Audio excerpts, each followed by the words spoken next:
আর আজান শোনার পরেও যিনি মসজিদে আসলেন না, সালাত আদায় করলেন না, তিনি তো আবেদের কাতারে পড়লেন না, তিনি তো আল্লাহর দাসত্ব করলেন না, তিনি তো আল্লাহর হুকুমগুলো মানলেন না। অতএব আল্লাহ বলছেন, আমি তোমাদের থেকে দুইটা জিনিস কিনে নিব জান্নাতের বিনিময়ে, আমাদের জীবন এবং আমাদের সম্পদ। কি কি? আমাদের সম্পদ এবং আমাদের জীবন, দুইটা কিনে নেবেন জান্নাতের বিনিময়ে। বলছেন কে? আল্লাহ তাআলা শর্ত দিয়েছেন 9টা কোয়ালিটি থাকা লাগবে। কয়টা কোয়ালিটি? 9টা কোয়ালিটি থাকা লাগবে। নাম্বার 1 আমরা বলেছিলাম আত-তাইবুন, তাওবাকারী হতে হবে। 2 নম্বর বলেছিলাম আল আবিদুন, ইবাদতকারী হতে হবে। অতএব ইবাদত করতে হবে এক আল্লাহর। দেখেন, আমাদের মধ্যে কিছু কিছু মানুষ ওয়াজ নসিহত শোনার পরে, পরকালীন বয়ান শোনার পরে সিদ্ধান্ত করে যে হুজুর আগামীকাল থেকে ঠিক হয়ে যাব, আগামী রমজান থেকে ঠিক হয়ে যাব, আগামী বছর থেকে দাড়িগুলো রেখে দেব। কথা বোঝেন নাই? এই মানুষগুলোর আগামীকাল আর আসে না, আগামীকাল আসার আগে তিনি মরে যান। কিছু মানুষ দেখবেন শুধু সামনে করবে, এই কিছুদিন পরেই করবে, আর একটু বয়স হলেই করবে, আগামী রমজান থেকেই শুরু করবে, আগামীকাল থেকেই 5 ওয়াক্ত নামাজ পড়বে। এই যে আগামীকাল, আগামী দিন, আগামী বছর, আগামী রমজান, এই আগামী করতে করতে করতে করতে এ ফাঁকে তিনি কবরে চলে গেলেন। কিন্তু তিনি জানলেনও না আগামী দিন পর্যন্ত তার হায়াতটা ছিল কিনা, তার বয়স সে পর্যন্ত ছিল কিনা, এটা তিনি জানেন নাই। বিধায় তিনি বারবার বলছিলেন আগামী দিন, আগামীকাল, আগামী মাস, আগামী রমজান, আগামী বছর, আর একটু পরে। এটা করতে করতে তিনি কিন্তু কবরের পথযাত্রী হয়ে রাগ চলে আসলো, চলে গেলেন তিনি। অথচ তিনি এইটা না করে, আপনারা আমরা এটা না করে আমাদের করা উচিত কোনটা? এখন থেকে, আজকে থেকেও না, এখন থেকে, আগামীকালকে থেকে না, আজকে থেকে, এখন থেকে, এই মুহূর্ত থেকে আমি সিদ্ধান্ত নিলাম, সেটাই হবে তাওবা, সেটাই হবে বান্দার কথা, সেটাই হবে ইমানদারের কথা। আলহামদুলিল্লাহ পড়েন। আমরা যারা বিভিন্ন ভুলের মধ্যে আছি, আমরা কি এই কথা বলবো যে আগামী রমজান থেকে, আগামী মাস থেকে, বছরের শুরু থেকে? কোনো মানুষ ফজরের নামাজ পড়তে পারে না, মাগরিবের সময় ডাকলে বলে ভাই আগামীকাল ফজর থেকে শুরু করবো। কথা বোঝেন নাই?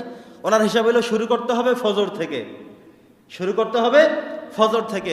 ফজর যেহেতু পড়তে পারি নাই, জোহর যেহেতু পারি নাই, এখন আসর পরে কি লাভ, মাগরিব পরে কি লাভ?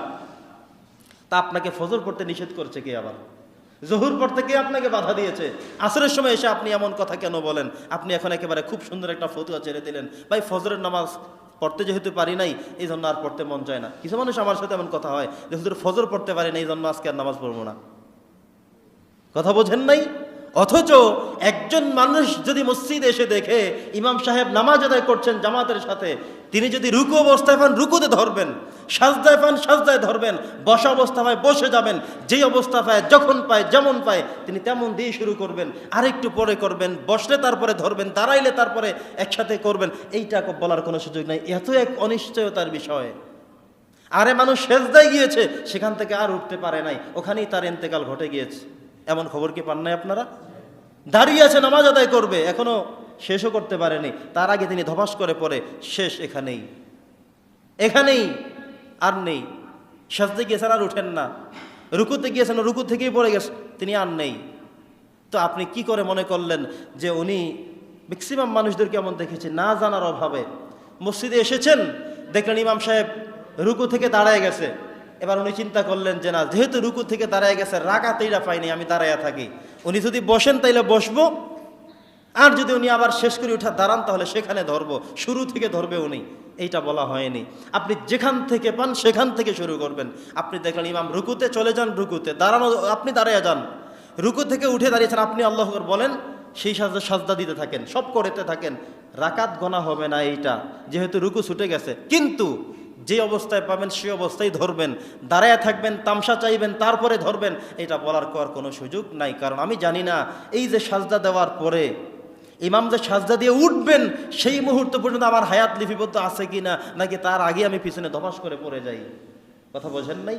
এই জন্যে আগামীকাল করব, পরবর্তীতে করব, সামনের মাসে করব, রমজান থেকে শুরু করব, বছরের শুরু থেকে করব, ফজর থেকে পড়ব, এই কথা না বলে এখন থেকে আমি করলাম।